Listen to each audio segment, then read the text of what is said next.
Okay, 12th standard dissolution का चल रहा है ऑलमोस्ट लास्ट पार्ट। एक पार्ट छोटा सा कैपिटल करंट का बाकी है। अरे जनरल एंट्री में आप सब लोगों ने छोटी छोटी मिस्टेक्स की है। जैसे का अभी तक नहीं आया है, मैं लेक्चर रिकॉर्ड कर रही हूँ तब तक तो नहीं आया है, थर्सडे का। विशाल, प्रियंका, हरिशंकर, गोकुल, इवन अश्विन, सब लोगों ने होमवर्क भेजा, तो प्लीज नेक्स्ट टाइम इतनी फुर्ती दिखाना। मिस्टेक क्या है कि आप लोगों ने पार्टनर अगर लाइब्रेरीज पे कर रहा है तो हमारा टू बैंक नहीं आता है पार्टनर्स कैपिटल और लाइब्रेरी का नाम नहीं आना चाहिए।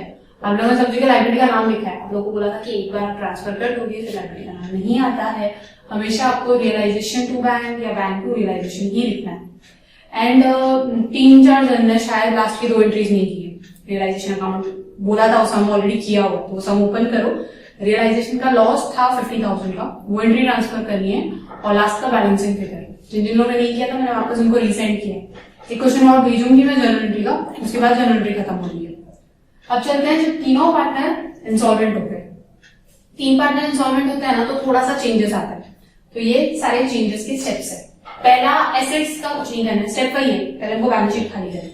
तो बैलेंस शीट में हम एसेट साइड से चालू करते हैं, तो सारे एसेट्स सेम रियलाइजेशन में जाएगा। डेटर्स डेबिट साइड में, आरडीडी क्रेडिट साइड में, उसमें कोई डिफरेंस नहीं। Asset side same to same खाली होगा। एसेट में अगर प्रॉफिट एंड लॉस दिया रहेगा तो कहां जाता है? पार्टनर्स कैपिटल के डेबिट साइड, पार्टनर्स कैपिटल के डेबिट साइड। बैंक बैलेंस दिया है तो ओपन करोगे बैंक अकाउंट तो balance brought down. Bank overdraft दिया है तो बैंक बैलेंस ब्रॉट डाउन। यहां तक तो कोई चेंजेस नहीं है। इवन कैपिटल जनरल रिजर्व में भी कोई चेंजेस नहीं। कैपिटल एज इट इज जाएगा पार्टनर्स कैपिटल अकाउंट में by balance brought down, and general reserve भी एज इट इज जाएगा बाय जनरल रिजर्व करके। तो 5th स्टेप तक अब तक हमने किया वही का वही। चेंजेस आते हैं आपके 6th स्टेप में। लायबिलिटीज जो है हम रियलाइजेशन में ट्रांसफर नहीं करते। रीजन, क्योंकि सारे के सारे पार्टनर इंसॉल्वेंट हो रहे हैं, तो कोई भी पार्टनर पैसे वैसे तो लेकर आ नहीं सकता है। तो आप लायबिलिटीज को पूरा पे कर सकते हो, उसकी गारंटी नहीं है। और जब गारंटी नहीं है तो हम रियलाइजेशन में कैसे ट्रांसफर करते हैं? हम लायबिलिटीज का अलग अलग अकाउंट ओपन करेंगे, देखेंगे हमारे पास कितने पैसे बचते हैं और उसके हिसाब से हम लायबिलिटीज को पे करेंगे। फुल लायबिलिटीज पे नहीं होती है, क्योंकि पहले क्या होता था कि हम जब कैपिटल अकाउंट क्लोज करते थे तो बाय बैंक या टू बैंक लिख देते थे। जो भी पार्टनर मतलब जिसका भी बैलेंसिंग फिगर आता है, या तो पार्टनर पैसे लेके आ रहा है या तो लेके जाए। लेकिन अभी पार्टनर इंसॉल्वेंट होते हैं, अगर बाय बैंक का आता है तो पार्टनर तो पैसा लेकर आ ही नहीं सकता है। तो इसलिए लायबिलिटीज को हम लोग बाद में पे करेंगे। पहले देखेंगे कि हमारे पास पैसा कितना बच रहा है। हम पार्टनर के भरोसे नहीं रह सकते यहाँ पर। तो लायबिलिटीज के लिए क्या करना पड़ेगा? Open separate account for each outside liability और उसको ट्रांसफर करना है credit side by balance brought down. अब आउटसाइड लायबिलिटी क्या होती है? पार्टनर की वाइफ का loan, creditor, bills payable, bank loan. अगर पार्टनर का लोन रहा तो वो आउटसाइड लायबिलिटी नहीं है। पिछले समय हम क्या करते थे? पार्टनर के लोन के लिए अकाउंट ओपन करते थे अलग से। अभी यार पार्टनर इंसॉल्वेंट हो रहा है, खुद तो पैसा लेकर नहीं आया, अब उसका लोन भी पे करें हम लोग, तो उसके लोन को क्या करेंगे? उसके कैपिटल के साथ सेट ऑफ कर देंगे कि आपके कैपिटल में से इतना लोन तो माफ कर दिया हमने, अभी जो बच रहा है या तो लेकर आओ या तो डेफिशिएंसी में जाएगा। तो पार्टनर्स के लोन को ट्रांसफर कहां करेंगे? रिस्पेक्टिव पार्टनर्स कैपिटल अकाउंट के क्रेडिट से। जिस भी पार्टनर का लोन है उसके क्रेडिट में डाल देने का बाय पार्टनर्स लोन करके। सपोज अगर ए का लोन है तो ए के कैपिटल में चला जाएगा बाय ए लोन करके। पार्टनर के लोन का अकाउंट ओपन नहीं होगा, आउटसाइड लायबिलिटी का अकाउंट ओपन होगा। ये सारी आउटसाइड लायबिलिटी, किसी को भी रियलाइजेशन में ट्रांसफर नहीं करना है, सबको अलग अलग अकाउंट ओपन करना है जितनी भी लायबिलिटीज होगी उसके हिसाब से। तो यहाँ पे बहुत सारे लेजर्स बन सकते हैं, अलग अलग अकाउंट ओपन होते जाएंगे।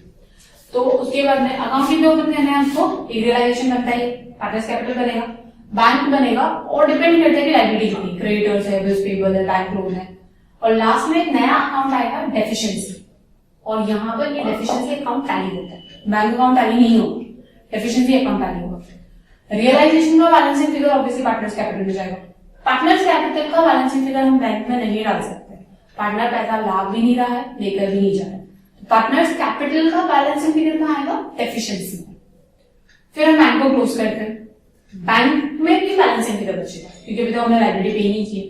तो बैंक का जो बैलेंसिंग फिगर आएगा ना, लायबिलिटीज में डिवाइड करेंगे रेशियो में, तो वो थोड़ा जाएगा क्रेडिटर को, थोड़ा जाएगा बिल्स पेबल को। फिर बैंक अकाउंट क्लोज, फिर क्रेडिटर्स और बिल्स पेबल का जितना हम पे नहीं कर पाए वो जाएगा डेफिशिएंसी, और तब जाकर डेफिशिएंसी अकाउंट क्लोज होगा। ये थोड़ा सा ट्रिकी है समझने के लिए, तो प्लीज ये जॉट डाउन करके लिख लेना कि किसके बाद कौन सा बंद करता है। रियलाइजेशन के बाद आपको बंद करना है पार्टनर्स कैपिटल, उसका बैलेंसिंग फिगर कहां जाएगा? डेफिशिएंसी में। फिर बंद करोगे बैंक, बैंक का बैलेंसिंग फिगर ये दो लाइबिलिटीज में डिस्ट्रीब्यूट होगा, क्रेडिटर्स और बिल्स पेबल। और फिर क्रेडिटर्स और बिल्स पेबल को बंद करोगे, उसका बैलेंसिंग फिगर जाएगा डेफिशिएंसी में। अभी मैं थर्ड सम से शुरू कर रही हूँ क्योंकि फर्स्ट और सेकंड में थोड़ी थोड़ी दूसरी चीजें दी, थर्ड सम एकदम परफेक्ट दिया हुआ। अब एसेट वगैरह अगर रियलाइज होते हैं तो सेम रियलाइजेशन के क्रेडिट में, बैंक के डेबिट में। अगर पार्टनर कुछ पैसा लेकर आ रहा है, इंसॉल्वेंट होने से पहले 2-3 हजार कुछ लेकर आ रहा है, तो पैसा आ रहा है तो बैंक के जाएगा डेबिट में और पार्टनर्स कैपिटल के जाएगा क्रेडिट में। उसमें रियलाइजेशन एक्सपेंसेस का भी सेम है, पे ऑफ कर रहे हो तो रियलाइजेशन एक्सपेंसेस अकाउंट डेबिट और बैंक अकाउंट में जाएगा क्रेडिट। अब आप पूछोगे कि लाइबिलिटीज तो पे नहीं कर रहे, रियलाइजेशन एक्सपेंस कैसे पे करें? सबसे पहली प्रायोरिटी होती है हमारी रियलाइजेशन एक्सपेंसेस पे करना, उसके बाद लाइबिलिटी का नंबर आता है।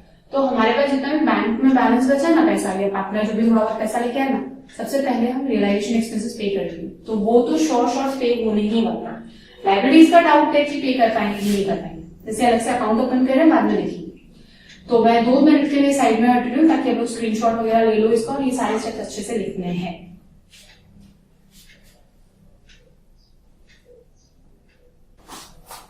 ओके, 10th स्टेप किया था हमने, रियलाइजेशन एक्सपेंसेस वगैरह ट्रांसफर किया था। उसके बाद 11th step close realisation account, हमने एसेट्स बेच दिए, रियलाइजेशन एक्सपेंसेस पे करके एक भी लायबिलिटी पे नहीं करनी है, तो हम क्या करेंगे, रियलाइजेशन को बंद कर देंगे। रियलाइजेशन का जो भी प्रॉफिट लॉस आएगा पार्टनर्स के कैपिटल में चला जाएगा। फिर नेक्स्ट क्या करना है, पार्टनर्स के कैपिटल का क्लोज करना। पार्टनर्स के कैपिटल का जो भी बैलेंसिंग फिगर आएगा वो कहां जाएगा, एफिशिएंसी। फिर हमको क्लोज करना है बैंक अकाउंट, बैंक का जो बैलेंसिंग फिगर आएगा लाइबिलिटीज में डिवाइड हो जाएगा। फिर हमको बंद करना है लाइबिलिटी, और लाइबिलिटी का बैलेंसिंग फिगर जाएगा डेफिशिएंसी में, और फाइनली में डेफिशिएंसी टैली हो जाएगा। प्लीज एक एक का देखते हैं। रियलाइजेशन का तो याद है पार्टनर्स कैपिटल, पार्टनर्स कैपिटल का कहां जाता है, डेफिशिएंसी। बैंक का कहां जाता है, लाइबिलिटीज में, और लाइबिलिटीज का कहां जाता है, डेफिशिएंसी। डेफिशिएंसी मतलब वो अकाउंट है ना कि इतना पैसा हमको लाइबिलिटी के लिए कम पड़ रहा है और इतना पार्टनर कम लेकर आ रहा है, तो दोनों साइड टैली हो जाता है। अगर पार्टनर इंसॉल्वेंट नहीं होते, बैंकरप्ट नहीं होते, तो लेकर आते हैं हम, लायबिलिटी पे करते, खत्म हो जाता। डेफिशिएंसी मतलब कम पड़ रहा है, तो पार्टनर लेकर नहीं आ पा रहे और हम लायबिलिटी इतना नहीं पे कर पा रहे। अब करते हैं क्वेश्चन नंबर 3 जो है आपका पेज नंबर 239 पर। अभी स्टार्ट करते हैं क्वेश्चन नंबर 3 जो है पेज नंबर 239 पर। तीनों पार्टनर इंसॉल्वेंट हो रहे हैं, ऑल पार्टनर इंसॉल्वेंट। 1 और 2 हम बाद में कर रहे हैं क्योंकि उसमें थोड़ा सा एक जो स्टेप्स है ना, सॉरी स्टेप्स नहीं, एक आध एडजस्टमेंट जो है ना वो ट्रिकी है, तो हम पहले सिंपल वाला समस्या शुरू करते हैं। अभी एक चीज प्लीज यहाँ पे ध्यान रखना, प्रेजेंटेशन बहुत ज्यादा इंपॉर्टेंट है अकाउंट्स में। आप लोग 11th में सुना होगा, accounts is an art as well as science. Art दिखना चाहिए, प्रेजेंट मैनर्स, ये लाइन्स वगैरह ड्रॉ करना, in the books of Dinesh Mangesh Ramesh जो भी पार्टनर का नाम है वो प्रॉपरली लिखना है, पर्टिकुलर अमाउंट वगैरह सब कुछ लिखना है आपको, एंड अकाउंट्स लाइन वाइज ही होने चाहिए। मैंने यहाँ पर थोड़ा जंबल हो गया कि नंबर डाला। सबसे पहले हम बनाते हैं रियलाइजेशन अकाउंट, फिर बनेगा पार्टनर्स कैपिटल अकाउंट, फिर बनेगा आपका बैंक अकाउंट, फिर ये 2 liabilities account, creditors account, bills payable. Depend करता है आपकी लाइबिलिटी कितनी है समझना, और लास्ट में बनेगा आपका डेफिशिएंसी अकाउंट। प्रेजेंटेशन अश्विन थोड़ा सा आपका सुधारने की जरूरत है, और फॉर्मेट प्लीज थोड़ा ठीक से करो। अभी लास्ट का शायद जर्नल एंट्री में हमने एलएफ वाला जो छोटा लाइन है वो नहीं ड्रॉ किया था, प्लीज जर्नल एंट्री का एक बार फॉर्मेट देख लेना, फॉर्मेटिंग प्रॉपर होना जरूरी है। ओके, अभी सम स्टार्ट करते हैं। सब आपकी स्क्रीन पर है। Dinesh, Mangesh and Ramesh are the partners sharing profit and losses in the ratio of 2:1. They decided to dissolve the firm on 31st March 2018. When their position was as under, उनका capital दिया हुआ है, creditors, bills payable, फिर asset side में है building computer debtor, goodwill, bank. Adjustments में the assets were realized building computer debtors, realization expenses 2000, all the partners were insolvent. इस line से आपको पता चलता है कि ये ऑल पार्टनर इंसॉल्वेंट है। The following amount was recovered from Dinesh and Mangesh, 2000 दोनों लेकर गए। ओके, तो अभी फर्स्ट स्टेप, पर ये वाले सम्स की ना अच्छी बात ये है एडजस्टमेंट्स आपको बहुत कम दिए रहेंगे, क्योंकि ऑलरेडी आपको इतने सारे अकाउंट बनाने तो ज्यादा एडजस्टमेंट देते नहीं। पार्टनर लेकर आया, रेयरली एक आध एडजस्टमेंट इस तरह का दिया होगा। तो स्टार्ट करते हैं बैलेंस शीट का asset side as it is ही खाली करते हैं। तो हम यहाँ पर 2 एसेट ट्रांसफर, क्या क्या एसेट है, building computer debtor, building computer debtor and goodwill. Building है 78, 45,000, अमाउंट लिखते 10,000 के यहाँ पर कॉमा लगता है, ये सब चीजें फर्क पड़ता है मार्क्स पे। 20,000 एंड 35,000 इसका टोटल करके लेकर आओगे ऑटो कॉलम में, तो आ जाएगा आपका 1,73,000। फिर उसके बाद दिया हुआ बैंक अकाउंट, ये रहा हमारा बैंक अकाउंट, तो बैलेंस ड्रॉप डाउन।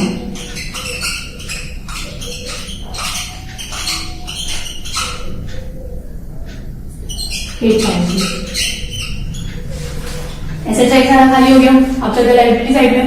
कैपिटल तो as it is, by balance drop down 26, 22, 18।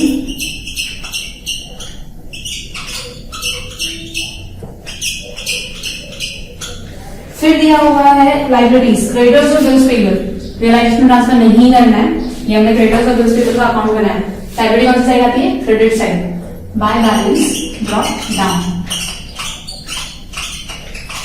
Creditors है आपके 80,000 के और बिल्स पेबल है 40,000 का। बाय बैलेंस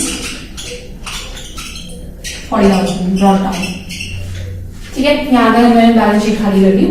एसेट रियलाइज हुए तो यहां पर बाय बैंक कौन कौन से एसेट रियलाइज हुए? बिल्डिंग कंप्यूटर डेटा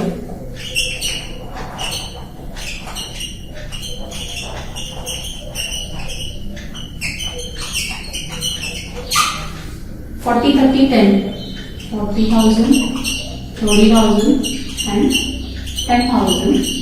टोटल हो गया आपका 80,000। सेकेंड इफेक्ट बैंक अकाउंट में टू रियलाइजेशन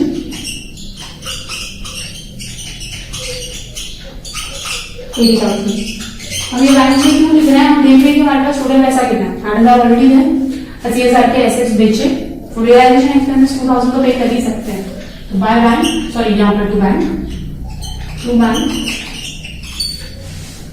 2,000 रियलाइजेशन एक्सपेंसेस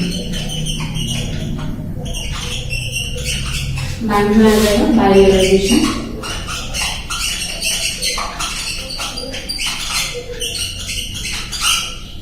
ठीक है, इसके बाद पार्टनर लेकर आ रहे हैं दिनेश और मंगेश। तो ये है दिनेश और मंगेश, इसका लिखेंगे हम बाय बैंक। दिनेश लेके आ रहा है 2,000 और मंगेश भी लेके आ रहा है 2,000। रमेश कुछ नहीं लेके आ रहा है।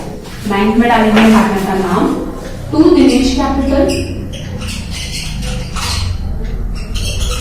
और टू मंगेश कैपिटल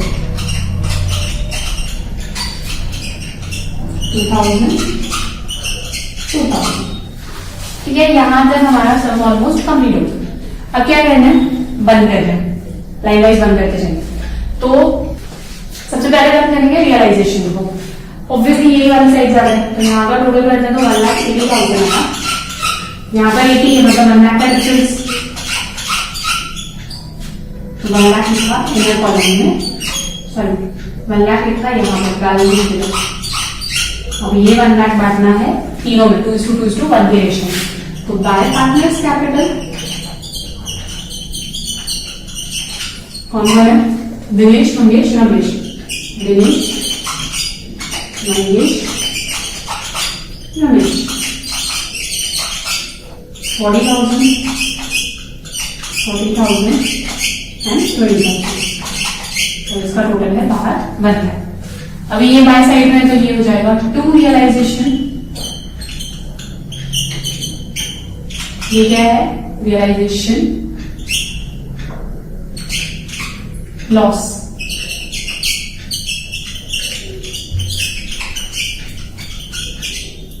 $40, $40 एंड 20। ठीक है, फर्स्ट हमने क्लोज कर दिया रियलाइजेशन को। सेकेंड क्या क्लोज होता है? Partners capital.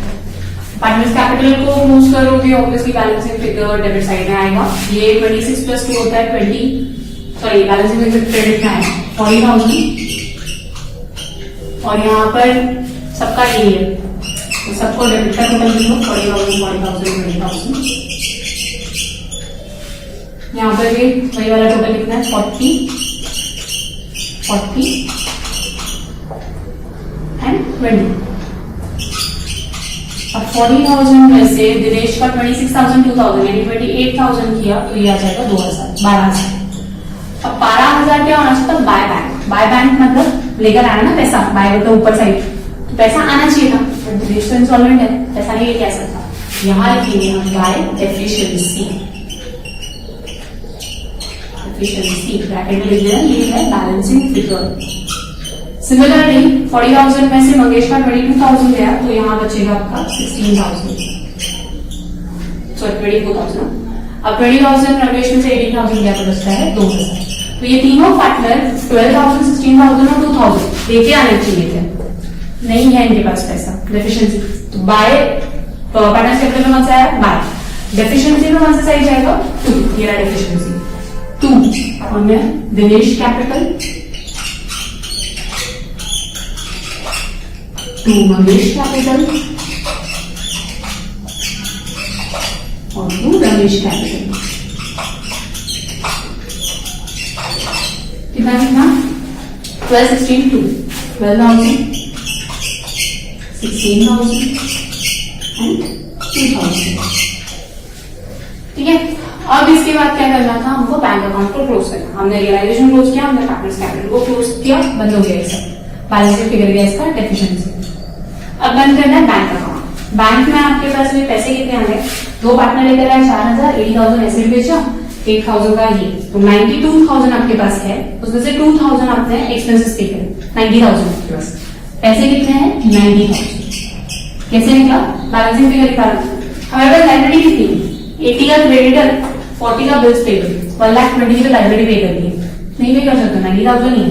तो अब ये 90,000 को क्या करेंगे, हम डिवाइड करेंगे। पहले ये 90,000 कैसे लिखा वो लिख लेते हैं, इसका टोटल किया, डेबिट का टोटल, डेबिट का टोटल माइनस क्रेडिट का।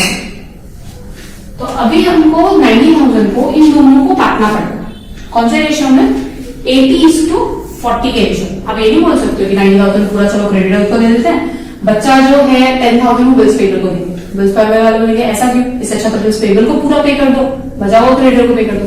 तो ये झगड़ा ना होना, इसके लिए हम क्या करते हैं, रेशियो में डिवाइड कर देना। तुम लोग जितनी लाइबिलिटी है ना उतने रेशियो में ले लो, किसी को ज्यादा नहीं किसी को कम। तो रेशियो कैसे निकालते हैं, क्रेडिटर कितना है 80,000 का, बिल्स पेबल कितना है 40,000 का, तो हम यहाँ पे लिखेंगे क्रेडिटर, यहाँ पे बिल्स पेबल है कितना 80,000, 40,000।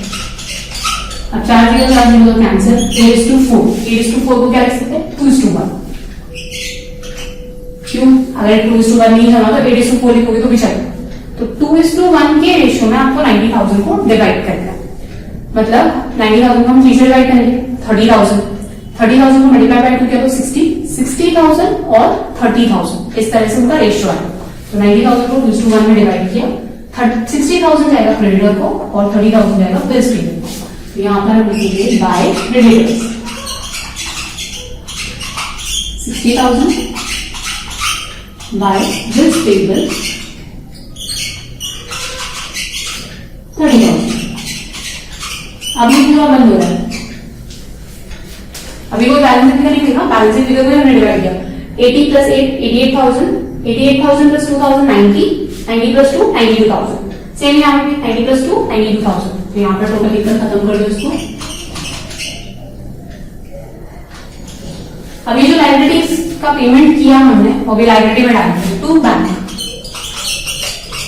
क्रेडिटर को कितना मिला 60,000, बिल्स पेबल को कितना मिला 30,000। मैं एक बार वापस बताती हूँ क्या किया हमने। बैंक का बैलेंसिंग फिगर निकाला, रियलाइजेशन एक्सपेंसेस पे करने के बाद सब कुछ क्लोज कर दिया, पार्टनर जितना पैसा लाया वाया सब देख लिया हमने। उसके बाद हमने बैलेंसिंग फिगर निकाला तो हमको पता चला कि 90,000 ही बच रहे हैं, लेकिन क्रेडिटर्स और बिल्स पेबल दोनों की लाइबिलिटी मिलाकर हो रही है 120। तो किसको पहले पे करना है किसको बाद में पे करना है, सब कुछ समझ में नहीं आता, और किसी को भी पहले बाद में ऐसा कुछ नहीं पे करना, सारी लाइबिलिटी हमारे लिए बराबर। अगर 3 लाइबिलिटी होती तो 3 लाइबिलिटी के रेशियो में डिवाइड करते। तो हमने क्या किया, क्रेडिटर्स को पूछा कि आपका कितना है 80,000, बिल्स पेबल का कितना है 40,000। तो हमने रेशियो निकाला 80:40, दैट इज 8:4। 8:4 को हम लोग लिख सकते हैं 2:1, 2 के टेबल में कॉमन है ना, 4 के टेबल से 4 को 4 2 जा 8, 4 1 जा 4, और अगर 2:1 नहीं आता तो 8:4 रखोगे तो भी चलेगा। फिर 2:1 के रेशियो में हमने इस 90,000 को, 90,000 में हमारे पास बचा हुआ पैसा, 90,000 को डिवाइड किया तो पता चला कि क्रेडिटर को 60 पे करना है और बिल्स पेबल को 30,000 पे करना है। क्रेडिटर्स का अमाउंट कैसे आया 90,000 divided by 3 multiply by 2। Bills payable का कैसे आया 90,000 डिवाइड बाय 3 मल्टीप्लाई बाय 1। जैसे पार्टनर्स में बांटते हैं ना, 1 लाख बांटा ना, वैसे ही 90,000 इन दोनों में बांटना है +1 के रेशियो में। उसके बाद हमें क्रेडिटर को पे करना है। अभी बोला है 80,000 में से 60 पे कर सकते हैं, सारे पार्टनर इंस्टॉलमेंट लेके कोई आ नहीं रहा, तो बाकी का अमाउंट आप भूल जाओ, क्योंकि हमारा तो बिजनेस बंद हो रहा है ना। बाकी का अमाउंट जाएगा एफिशिएंसी। हम लोग इसमें बिल्स ऑफ एक्सचेंज में कर चुके हैं। लास्ट में जब वो ड्रॉवी इंस्टॉलमेंट हो जाता है तो हम बोलते हैं ना बाकी का अमाउंट गया है एफिशिएंसी में। तो ड्रॉवी अपनी बुक में लिखता है डेफिशिएंसी, ड्रॉवर अपनी बुक में लिखता है बैड डेट। तो ये ड्रॉवी है, ये पैसा देने वाला था, नहीं दे रहा है, क्रेडिटर नहीं है जिसका हम अकाउंट बना रहे हैं फॉर्म का, पैसा नहीं दे रहे हैं, डेफिशिएंसी 20,000 की डेफिशिएंसी, और अकाउंट क्लोज। 20,000 का बैलेंसिंग पीरियड 80 में से 60 दीजिए, 20 बचता है। सेम बिल्स पेबल में से 40 में से 30 दे दिया, 10 नहीं दे पा रहे, डेफिशिएंसी टू डेफिशिएंसी, और ये जाएगा आपका डेफिशिएंसी अकाउंट में 40। डेफिशिएंसी को कौन से साइड, ये 2 है तो डेफिशिएंसी के जाएगा by side, by creditors 20,000 by bills payable 10,000। Account close होगा 30,000, यहाँ पर भी 30,000। टोटल कर लो 16 + 12 होता है 28, 28 + 2 30। तो दोनों साइड टैली होता है, अकाउंट बंद हो जाना चाहिए। तो ये सब में किया क्या, हमने पार्टनर को लाना था इतना पैसा, पार्टनर नहीं ला पाए, इसलिए हम लोग इतनी लाइबिलिटीज नहीं पे कर सकते। हमारा अकाउंट क्लोज, पार्टनर को ना तो कुछ लेना है ना तो कुछ देना है। अभी क्रेडिटर्स और बिल्स पेबल क्या कर सकते हैं, केस फेस नहीं कर सकते हैं, डेफिशिएंसी वो इंसॉल्वेंट हो चुके हैं। हम भी जो प्रॉब्लम इंसॉल्वेंट हो, हम केस फेस नहीं कर सकते, भाई जितना दे रहा है दे और खत्म कर। सेम यहाँ पे सारे पार्टनर इंसॉल्वेंट हो चुके हैं, तो आप केस फेस नहीं कर सकते, जितना मिल रहा है उतने में खुश रहो, नहीं तो बाकी का बैड डेट में डाल दो। तो ये हमने क्वेश्चन नंबर 3 कंप्लीट किया। इसके बाद हम नेक्स्ट लेक्चर में करेंगे क्वेश्चन नंबर 2 और क्वेश्चन नंबर 1, और उसके बाद मैं आपको होमवर्क दूंगी। तब तक मैं जनरल का होमवर्क भेज रही हूँ, ये सारे स्टेप्स वगैरह प्लीज प्रॉपर्ली लिख देना, अच्छे से देख लेना। ये वाला सम आता है, इनफैक्ट रिजोल्यूशन में से कोई भी सम आ सकता है। और अगर आप बिल्स ऑफ एक्सचेंज नहीं कर रहे हो तो रिजोल्यूशन को बहुत ध्यान से करना जरूरी है। दोनों में से एक चैप्टर अपना सिलेक्ट कर लेना क्या करना है, और उसके हिसाब से आपको प्रिपरेशन करनी है।